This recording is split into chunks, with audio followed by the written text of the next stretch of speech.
নিজের চোখে দেখা। কিছুদিন আগে একটা জানাজা পড়িয়েছে, খোদার কসম করে বলছে 6:30 ইন্তেকাল করেছে। হসপিটালের বিল দেনেওয়ালা নাই, 4 সন্তান। অ্যাম্বুলেন্সে ঘরে ঘরে আসবে, 1000-1200 টাকার বিল দেনেওয়ালা নাই। কি বুঝলেন? ক্ষণস্থায়ী দুনিয়া।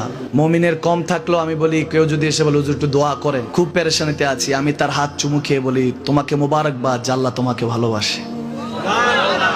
পেরেশানি তো মালিক দেয়, এই জন্য এটা রহমত মুমিনের জন্য। পেরেশানি দেয় যখন ফেরেশতারা বলে আল্লাহ চাইতেছে চাইতেছে, টাকা পয়সা চাইতেছে, বলে এটা কি? বলে ফাসেক, দে বিদায় কর, বিদায় কর।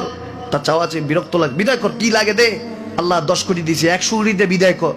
মুমিন যখন চাইতে থাকে আল্লাহ আমাকে কিছু লাগবে, যখন একটু করে চায় আমার মাটাকে সুস্থ করে দাও, বাবাটাকে আল্লাহ আমার স্ত্রীকে, আমার আমাকে একটু তৌফিক দাও, চাইতে থাকে মুমিন। আল্লাহ বলে যখন ফেরেশতারা দেখে মুমিন চাচ্ছে, দেরি করতে পারে না, তাড়াতাড়ি খাজানা নিয়ে দিতে নেবে, আল্লাহ বলে রাখোস না, এত তাড়াহুড়া কিসে?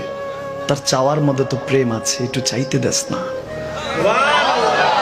থাকুক না মুমিন আর একটু পেরেশান, থাকুক না, থাকতে দেস না, একটু থাক, একটু থাক। পেরেশানিতে রেখে আল্লাহ মজা নেয়, মহব্বত নেয়, মুমিনের অন্তর থেকে খুশবু নেয়। আল্লাহর বড় মায়া, মুমিন যখন চায় আল্লাহ তখন মায়ার নজর নিয়ে তাকায়, হায় হায় আমার বান্দা, সুবহানাল্লাহ।